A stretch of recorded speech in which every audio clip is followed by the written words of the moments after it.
Yes po, isang magandang gabi po sa inyong lahat, mga kabarangay, mga ka-coiners. Ako po ay nagpapasalamat sa lahat po na tumatangkilik sa aking mga content. Sa mga nag-like and share comment po, kasama po kayo sa pagpipilian na bibigyan ko po ng Silver Jewelries. At congratulations po doon sa isa. Salamat.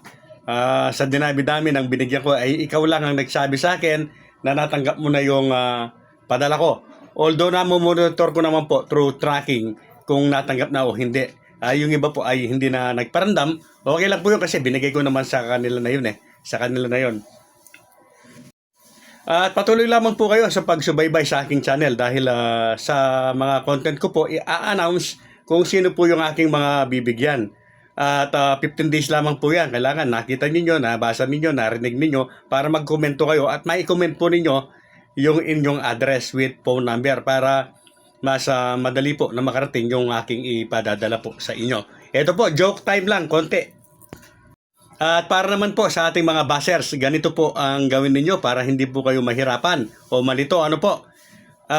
Total, pinanood na po ninyo ang video, tapusin po ninyo.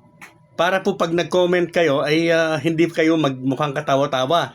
Nakikita naman po ninyo na kapag sinagot ko kayo ay mabilisan. Kasi alam ko naman po na hindi niyo pinapanood yan. Thumbnail pa lang, comment na kayo ng comment. Baka ganito yung mangyari sa inyo. Pakinggan niyo itong mga kwento ko. Meron pong isang tagalinis ng eroplano. At marunong bumasa at sumulat pero gustong-gusto niyang maging piloto. Isang araw siya lang mag-isa na naglilinis ng eroplano. Nakita niya yung isang manual. How to fly airplane. Binasa niya. Pindutin yung pulang button, aangat. Pindutin yung blue button, lilipad. Pindutin yung black, kakaliwa. Pindutin yung yellow, kakanan.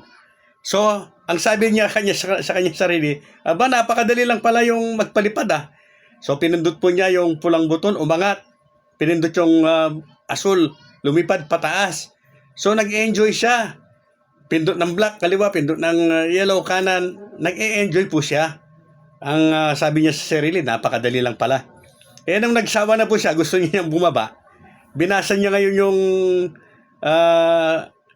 pulyetos. Ang nakalagay po doon, kapag naaangat mo na, nasa itaas ka na, nakalipad ka na, mag-aral ka na ng piloto. Dahil hindi mo maipapababayan nang hindi ka nag-aaral ng piloto. Ganito na lang ang gawin mo kung nasa itaas ka. Magdasal ka na para sa kaluluwa mo. At yung isa naman po, napuwing, namaga yung mata. Hindi niya alam kung anong gagawin niya.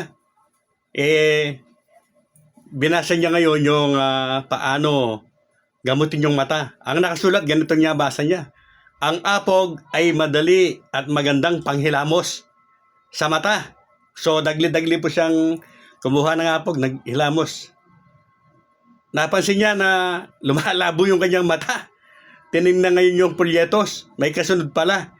Kung gusto mong bulagin ang iyong kaaway, epektibo yan. Kaya kayo po, panoorin po muna mabuti, tapusin.